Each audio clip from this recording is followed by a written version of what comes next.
यज्ञ करत होती ती यज्ञाला बसली. राजा जालंधर कधीच मारला जात नव्हता. म्हणजे अधर्माच्या पाठीमागे धर्म कार्य जरी करत असाल तर तो पडदा अधर्माचा फाडला पाहिजे. देवानं जालिंदराचं रूप घेतलं आणि वृंदेचं पातिव्रत्य भंग केलं. का हो महाराज, पातिव्रत्य अबाधित राहावं आणि ते अबाधित राहण्यासाठी मला एका पातिव्रत्याचा नाश केलाच पाहिजे. बघा, मला जर कणीस भोगायचं असेल तर मला एका बीजाचा नाश केलाच पाहिजे. एका बीजा केला नाश म्हणून एक पातिव्रत्य भंग केलं आणि अनेक या माझ्या माय भगिनींच्या पातिव्रत्याचा हो शिल्पकार माझे प्रभू ठरतात आणि मग ती वृंदा शाप देते. देवा, तू माझं पातिव्रत्य भंग केलंस. माझ्या पतीच्या देशामध्ये येऊन तू माझं पातिव्रत्य भंग केलंस. मी ही वृंदा तुला शाप देते. ज्या पतीचा माझा तू वियोग केलास, माझा पती मारला गेला, तो पती पुढच्या जन्मामध्ये तुझा आणि तुझ्या पत्नीचा वियोग करेल. म्हणून पुढच्या जन्मामध्ये जालंधर रावण म्हणून जन्माला आला. चौथं कारण ऐका. एका झाडावरती दोन पक्षी आहेत. एकमेकावरती त्यांचं खूप प्रेम आहे. चैत्र वैशाखाचं ऊन सरोवर पाण्याचं आटलं गेलं. तिच्या सरोवरामध्ये एक मासा आहे. रोज मासा त्या झाडाखाली यायचा. ते दोन पक्षी त्या माशाला रोज फळाचे तुकडे पाण्यात टाकायचे. ती फळं खाऊन मासा जगला. माशाला भरवत असताना पक्ष्यांना खूप आनंद व्हायचा. दोन पक्षी आणि तो मासा या तिघांची प्रीती एक वटली. जडलं त्यांचं प्रेम. चैत्र वैशाखाचं ऊन सरोवर आटलं. पक्ष्यांना वाटलं हे पाणी संपुष्टात आलं तर ज्याला आम्ही जगवतोय, ज्याच्यावर आमची प्रीत आहे, तो मात्र पाण्याअभावी मरेल ना. जीवनावी गरी मासावी कसं जगेल. म्हणून त्या दोन पक्ष्यांनी ठरवलं या माशाला या सरोवरामधून आपण उचलायचं आणि पावना डॅम मध्ये मोठ्या जलाशयामध्ये नेऊन सोडायचं. दोन पक्ष्यांनी मासा उचलला, चोचीत पकडला, भरारी मारली. पण कर्म धर्म संयोगानं घडलं वाईट. विषयाची फांदी त्या माशाला लागली. माशाचे दोन तुकडे झाले. मासा गतप्राण झाला. दोन पक्षी विचार करतात, अरे बिचारा त्या डबक्यामध्ये जगत होता, अजून काही दिवस जगला असता. विनाकारण आपण चांगला हेतू आणि चांगला संकल्प ठेवला होता, परंतु आमच्यामुळे हा मासा गतप्राण झाला. आता आम्हाला सुद्धा जगण्याचा काही अधिकार नाही. त्या दोन पक्षांना मासा आमच्यामुळे मेला म्हणून प्राण सोडला. घडलं काय, मासा मरताना सुद्धा त्या दोन पक्षाचं चिंतन करतोय, कारण त्याचे यावर झालेले संस्कार चांगले. पक्षी मरताना सुद्धा माशाचं चिंतन करतात, कारण त्यांचा उद्देश, त्यांची नीती आणि त्यांचा संकल्प सुद्धा चांगला होता. चांगले संकल्प आणि चांगली नीती, चांगले विचार मरता समय एकत्र आले. म्हणून या तिघांना जन्म, पुढचा जन्म माणसाचा मिळाला. पक्षी आणि ते दोन पक्षी, त्यांचा पुढचा जन्म ब्राह्मण कुळात झाला. एक यज्ञ दत्ता झाला. दोन ती पक्षिणी शूद्री माता झाली. हे दोन 80 वर्ष झाली, वृद्ध अवस्था आली, पण दोघांनाही पुत्र प्राप्ती नाही. आणि नवे दोघांच्या जीवनामध्ये पुत्र प्राप्ती नव्हतीच. 12 वर्ष तपश्चर्या केली. ब्रह्मदेवाला प्रसन्न करून घेतलं आणि काय मागितलं, ब्रह्मदेवा आम्ही आता वयोवृद्ध झालो, आमची सेवा करणारा पुत्र आम्हाला प्राप्त करून देवा. ब्रह्मदेवाने ललाट पत्रिका पाहिली. तर ललाट पत्रिकेमध्ये यांच्या पुत्रप्राप्ती संतान नाहीच आहे, पुत्रप्राप्तीचा योग नाही. पण तपश्चर्येच्या मोबदल्यात तर दिलं पाहिजे, म्हणून काहीतरी देण्यासाठी काहीतरी सत्व घेतलं पाहिजे. म्हणून ब्रह्मदेवानं त्यांना सांगितलं, हे बघ यज्ञ दत्ता आणि शूद्री माता, तुम्हाला पुत्रप्राप्ती होईल, पण पुत्रप्राप्ती झाल्या झाल्या तुम्हाला तुमच्या मुलाचं मुख सुद्धा पाहता येणार नाही, कारण तुम्ही आंधळे व्हाल. कबूल? बस आमच्या जीवनाचं जर सार्थक होणार असेल, नाही आम्हाला आमच्या पुत्राचं मुख पाहता आलं तरी चालेल. काय माई बाप आहे, स्वतः आंधळे झालो तरी चालेल, पण मुलाचं कल्याण चिंततात, याला म्हणतात मायबाप. आणि मग 80 वर्षानं पुत्र प्राप्ती झाली आणि पुत्र झाला. तो पुत्र आई वडिलांची सेवा करणारा झाला. त्या पुत्राचं नाव आहे श्रावणबाळ. मग श्रावणबाळ पूर्व मीमांसा कथा आपल्या पुढे ठेवली. श्रावणबाळ आई वडिलांची सेवा करायचा. वयोवृद्ध आई वडील, आई वडिलांना वाटलं मरता समयी एकदा काशी विश्वनाथाचं दर्शन घ्यावं आणि काशीत देह ठेवा, म्हणजे मोक्ष मिळेल. ही याचना आपल्या पुत्राकडे केली. आई वडिलांची इच्छा पूर्ण करण्यासाठी श्रावण बाळ जातो काशीला, जातो काशीला. बरोबर आहे का? आणि आई वडिलांची कावड खांद्याला, कावड खांद्याला. आई वडिलांची दरमजल मुक्काम करत करत मिथिला नगरीच्या सीमेवरून आता शरूर मातेची सीमा चालू होते. त्या अयोध्येच्या सीमेवरती आला. घोर अरण्य, घनदाट अरण्य, रात्र झालेली आहे. श्रावणा, दिवसभर बाळा चाललास, थांबला नाही कुठं? तहान लागली नाही का रे तुला बाळा? बाळ हे बघ, तुला तहान लागली नसेल कारण तू आई वडिलांची सेवा कर. आई वडिलांची सेवा करत असताना देहभाव हरवला पाहिजे. आई वडिलांची सेवा करत असताना ताण भूक सुद्धा हरवली पाहिजे. पण आई विचार करते, राजा खूप तहान लागली रे. कारण आई स्वतःला तहान लागली म्हणणे, तेव्हा श्रावणबाळ स्वतःची तहान भागवेल ना, याची जाणीव आई वडिलांना नाही. म्हणून आई वडील तहान लागली म्हणून याचना करतात. कावड एका आम्र वृक्षाच्या झाडाखाली ठेवली जाते. तिथं पाणी मिळतंय काय म्हणून श्रावणबाळ काही अंतरावरती जातो. शरूर मातेचं दर्शन होतं. दर्शन घेतल्यानंतर श्रावणबाळ त्या ठिकाणी पाणी आणण्यासाठी शरूर मातेमध्ये गुडघ्यावर पाण्यामध्ये उतरलाय. कथा इथं थांबली जाते. इकडं अयोध्येमध्ये काय घडलं? कौसल्या, राजा दशरथ, सुमित्रा, कैकेयी ही 4 माणसं आपल्या गृहस्थाश्रमातून ती आपल्या गुरुगृही जातात. वशिष्ठ आहे त्या ठिकाणी, अरुंधती माता त्या ठिकाणी बसले असताना आज अरुंधती मातेचं पोरग खूप रडतंय. किती रडतंय? रडते माझे बाळ ताणी, समजावी ताराई.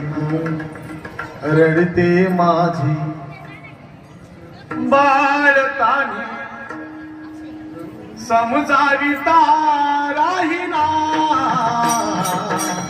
रडते माझी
बाळकाने समजाविता राहिना.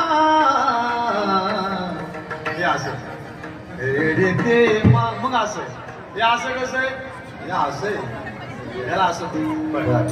आणि मग ते अरुंधतीचं बाळ खूप रडते. नाना परी घेतो छंदो तरी रोगा राहीना. राजा दशरथाने विचारलं, मा का बाळ रडतंय?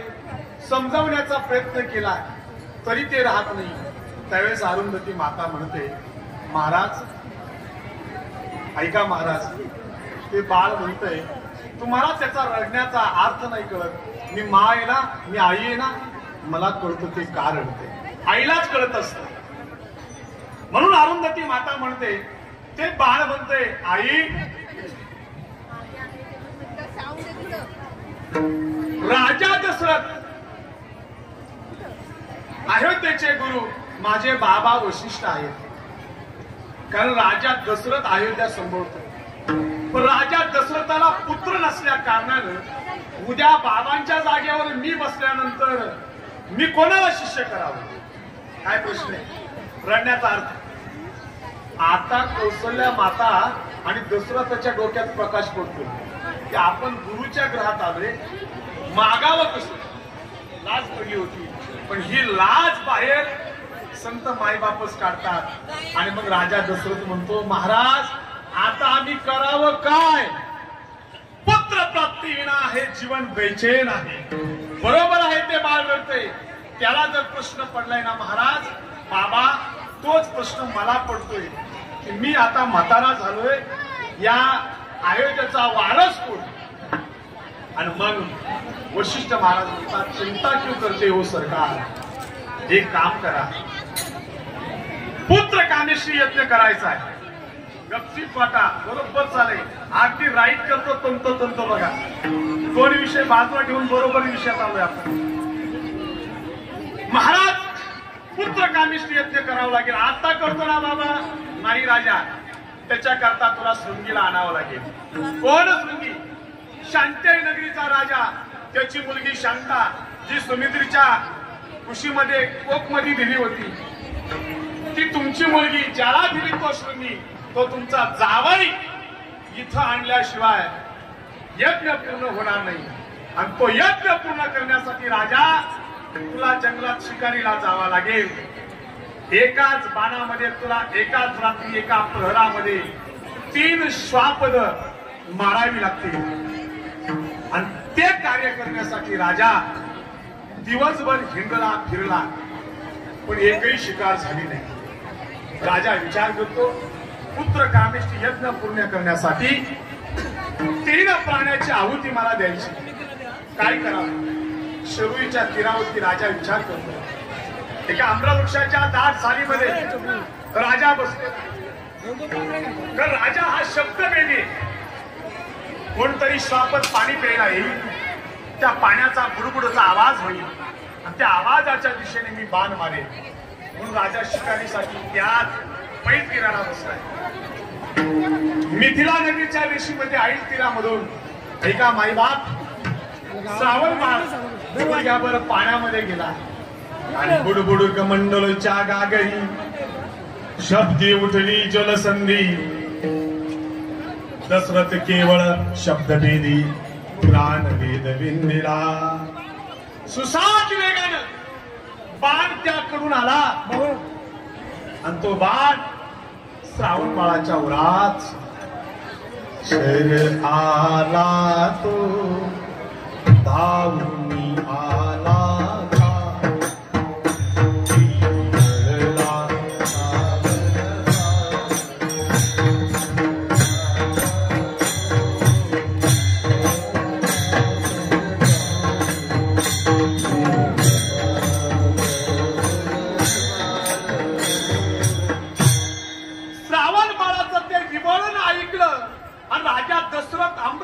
उडी मारतो, कारण माझ्या हातून एखादं श्वापद नाही मेलं तर माझा बाण एका मनुष्याला लागला.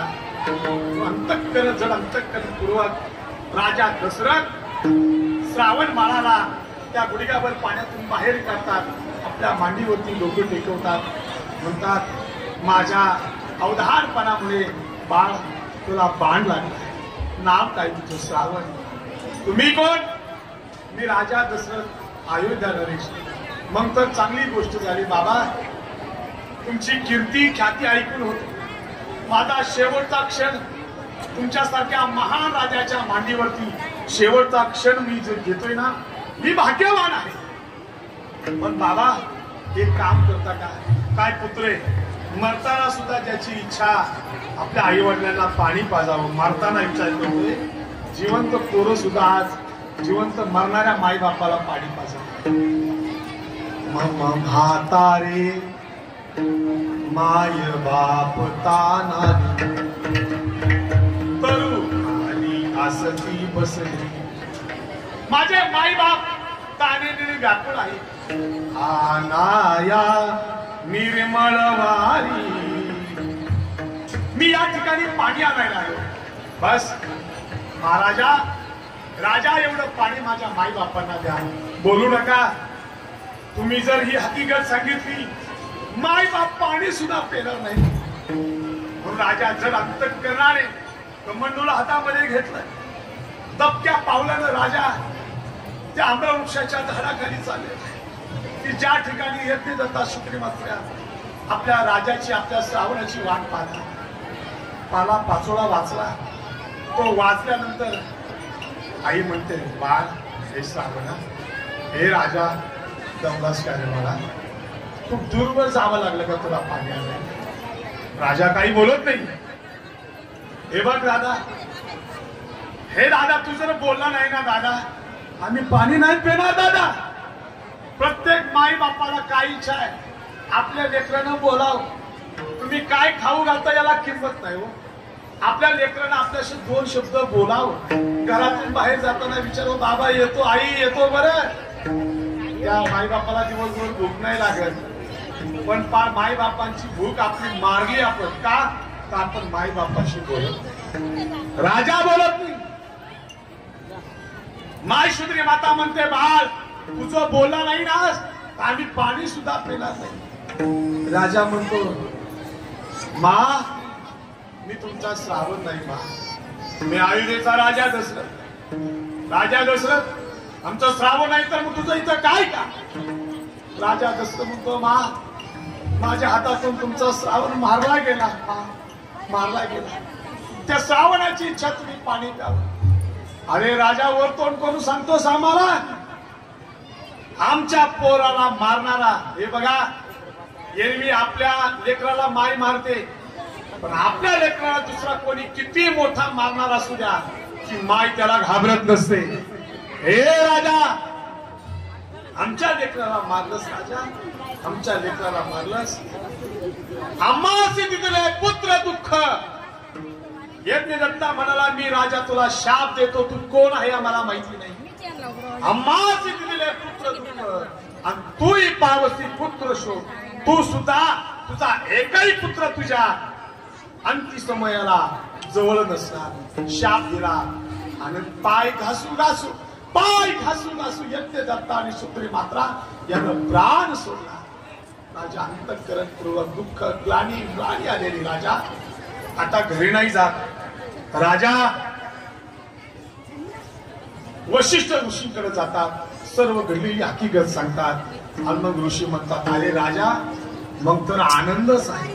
साधूचा शाप जर या अयोध्येला तारणार असेल तर राजा, हे बघ राजा, तुला जर पुत्र वियोगाने मरण असेल तर राजा अगोदर तुला पुत्र होणार, कारण हा ब्रह्मशाप आहे आणि तुला पुत्र होणार आहे. राजा तयारीला लाग.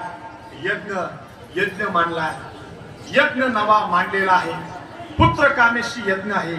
एक आहुती 10 दिन दिंदा 10 दिन दिंदा. एक आहुती त्या यज्ञ कुंडामध्ये पडते.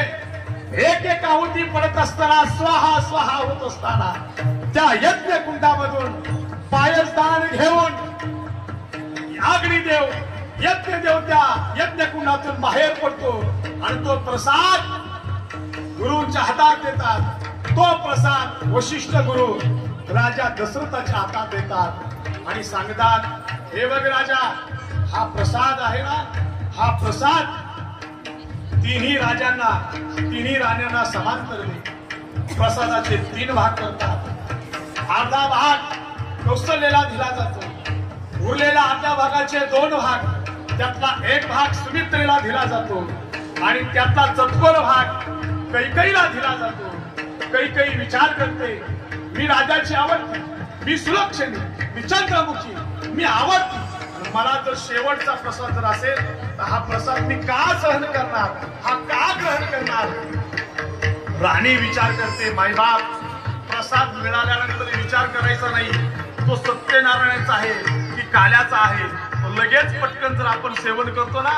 राणीच्या बाबतीमध्ये प्रसाद घेत असताना मन विखिन्न झालं आणि परिणाम काय झाला. घारी मुखीचा पिंड उचलला, राणीच्या हातीतला पिंड उचलला, पिंड घारीने झडपिला, अंजनीने तो सेविला. तिकडं ते बघू आपण 12 तारखेला. पण इथं काय घडलं, आता राणीला प्रसाद नाही, मग पुन्हा कौशल्याचा अर्धा भाग काढला आणि तो कैकेयी मातेने दिला. आता मात्र प्रसादाचे समांतर वाटे झाले, सर्वांनी आनंदाने तो प्रसाद सेवन केला.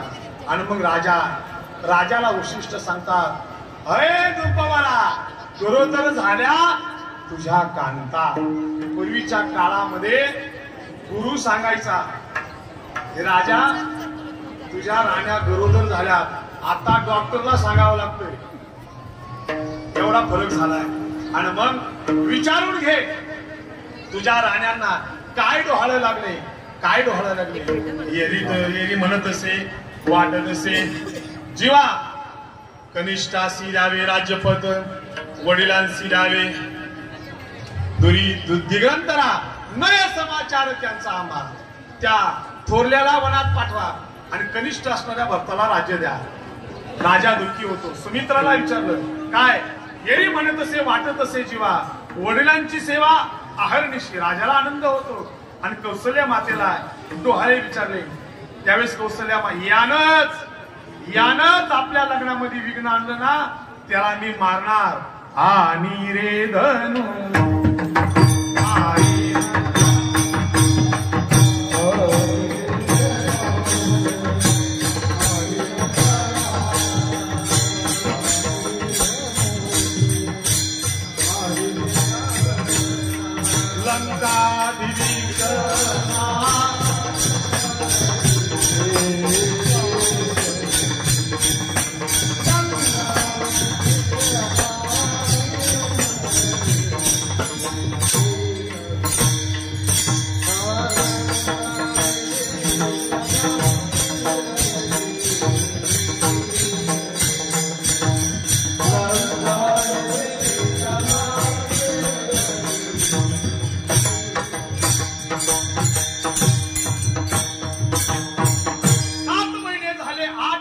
आणि 9व्या महिन्यामध्ये आता सर्व सभा भरली.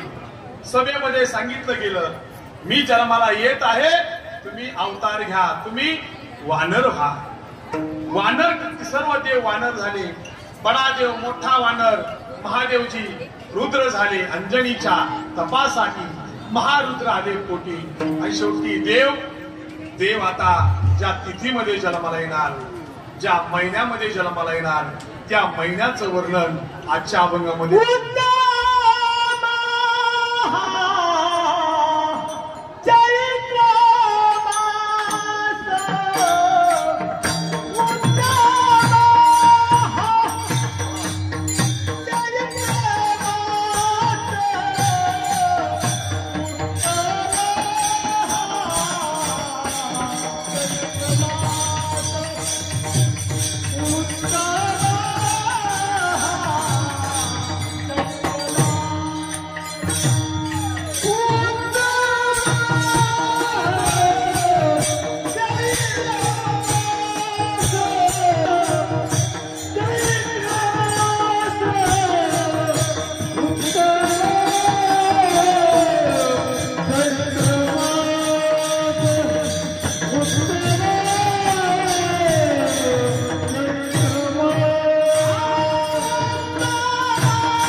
एक मिनिट बोलतो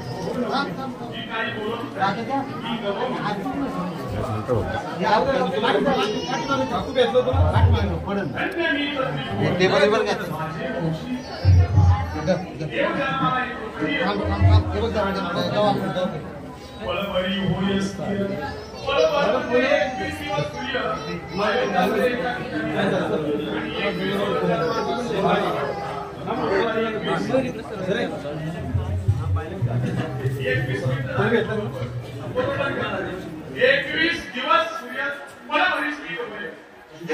नाही दिशा अनेक्षण आनंदे नरनारी शेषा लक्ष्मी होणी माझे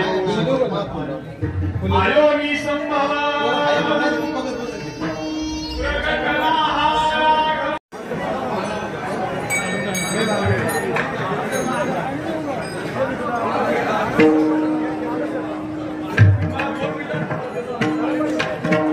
खाली बसा.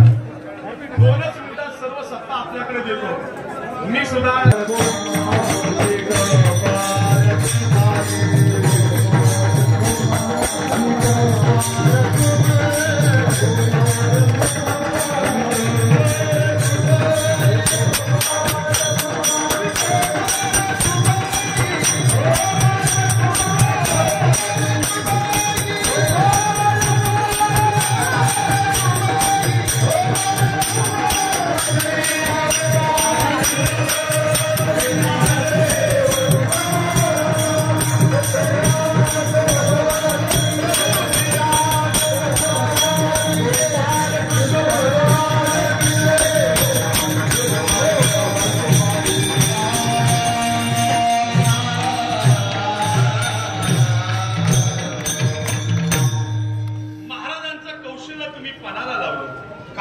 कौशल्य.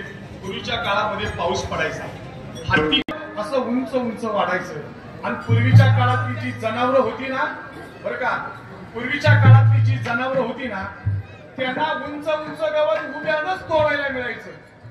काळ इतका बदललाय, आता जनावरांना खाली वाकूनच गवत तोडावं लागतंय.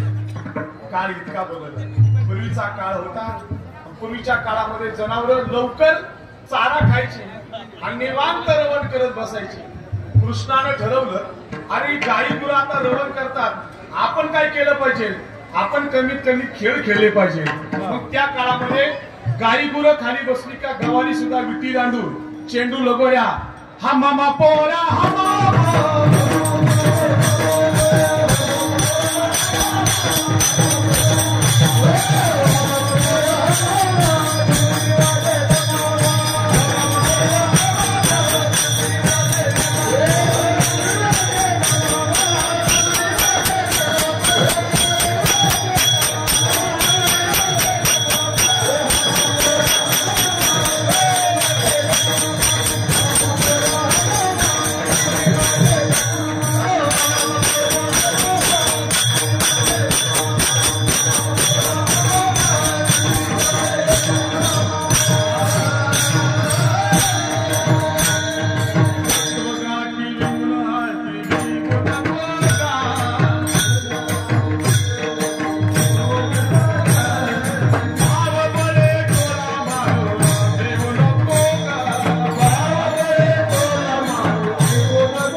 स्वर्गामध्ये टाळ्या वाजायच्या. आताही खेळ आपल्या गल्लीला होतो, पण टाळी दिल्लीला वाजते. पूर्वीच्या काळातले खेळ होते. खेळ खेळून झाल्यानंतर एक जण गोपाळ म्हणाला, देवा अरे आता काय खेळायला मजा आहे का, आता स्वसावं लागेल कीर्तन. बरोबर मी 12:35 येण म्हणजे येण बरोबरच करणार होतो. बरोबर तिथपर्यंत पोहोचलो. गांधी बार कोटी भोग काय खेळायचे. चला चला चला, सर्व गोपाळांच्या सर्व शिकवण्या एकत्र आणल्या. शहाणे शहाणे होते ना, की मागे बाजूला केले. तुका म्हणे राहे शहाणे पासून दुरी बोळे बोळे होते ना त्यांना त्या काळात जवळ केले. मग आता ही शाणे शाणे जवळ का आले? त्याचं कारण असे यांनी त्यावेळेस माघार घेतली होती. तुम्हाला भीती वाटली का काय? तुमच्या बाजूला तुमच्या जवळच्या माणसाला कसं बोलेल? तिकडे गेल्या बोललो असतो. बरं झालं मला लगेच आठवलं काहीतरी. त्यावेळेस या लोकांनी माघार घेतली जवळच्या. म्हणले चला पहिला डोळ्यांना मिळालं पाहिजे. आता लोक शाणी जेवायला बसतात गोळे वाढायला नाही, गोळ्यांनी पहिलं घेतलं पाहिजे. पूर्वीच्या काळामध्ये शाणे बाजूला झाले, आता ते आले शाणे पुढे. त्यांनी तो अधिकार आता मिळवलेला. म्हणून तो काला द्वापार युगामध्ये झाला यमुनेच्या तीरावर. तोच काला संत बाईबापांनी केला विकाररहित वाळवंटामध्ये. आणि तोच काला राम जन्म उत्सवाच्या निमित्ताने या कार्याचा कर लागावा आणि तुम्हाला आम्हाला प्रसाद मिळावा म्हणून काला. आणि तो काला हरी कीर्तनाने त्या काल्याला प्रसादिकता, तो काला प्रासादिक होतो म्हणून काला करायचा आहे. बरं का, म्हणून काला करायचा आहे. आणि तो काला आमच्या संत माईबापांनी केला. कसा केला? सर्वांनी टाळी वाजवून तो काला करायचा आहे. म्हणजे आपला राम जन्म साजरा झाला. एकच टाळी झाली,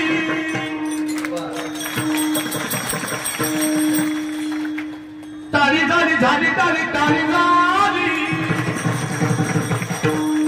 चंद्रभागेच्या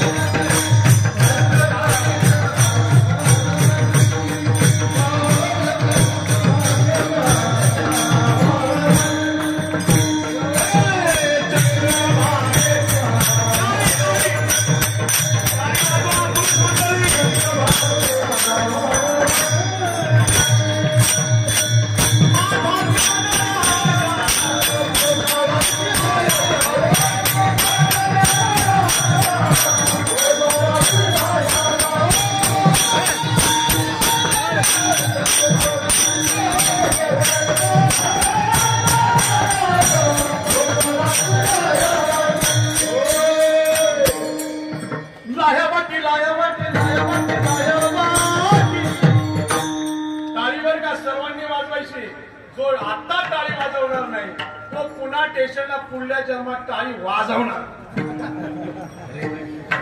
एकच टाळी झाली, टाळ्यांचा आवाज आला पाहिजे. एकच टाळी झाली. वा वा वा वा. झाली टाळी टाळी झाली झाली टाळी टाळी.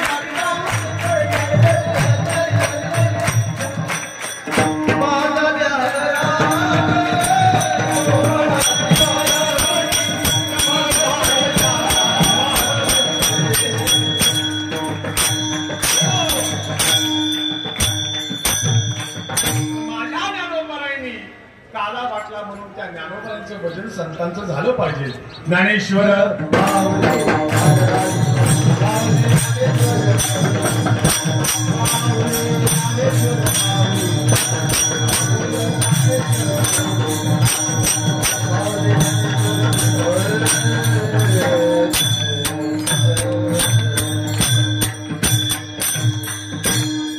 आपण भारत देशात जन्माला आलो. प्रभू श्रीराम भारत देशात जन्माला आले आणि आपल्या रामाचं चरित्र, आपल्या रामाची कथा सांगण्यासाठी, कीर्तनासाठी आपलाच माणूस हवा. म्हणून आपण आपल्या माणसामध्ये आपल्या माणसाला इथं उभं केलं. तसं मी फार काय मोठा मिस्त्री गुरुजी आम्ही कीर्तनकार नाही. लहानपणापासून तुमच्या पुढं पक्वादाची सेवा केली का नाही लहानपणापासून. पण आज तुम्ही कीर्तन वाजवलं.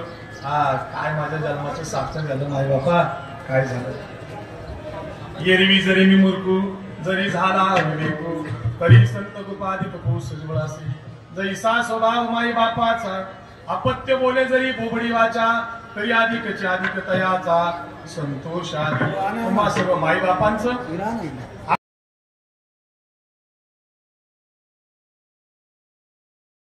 व्यक्त करतो.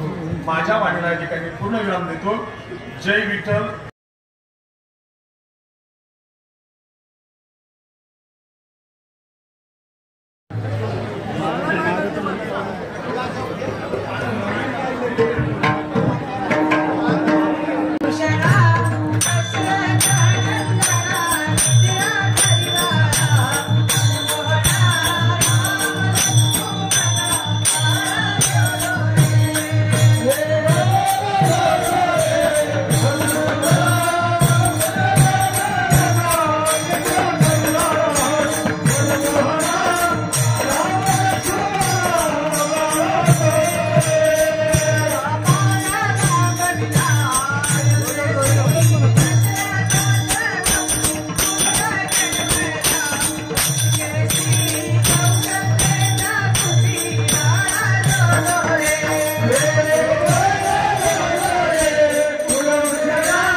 जय विठ्ठल जय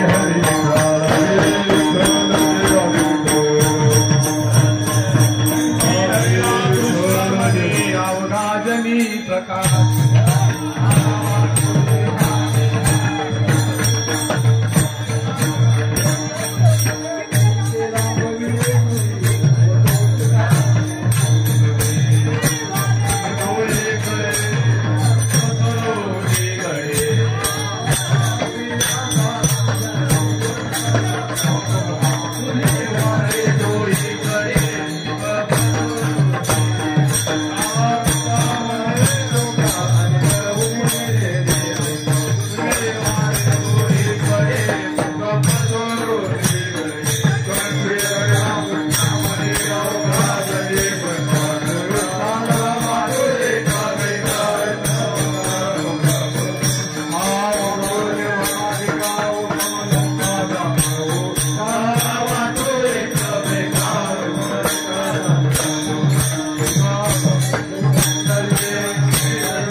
श्रीपत माजी सरपंच गोरख डोंगरे कोणापक्षाचे संचालक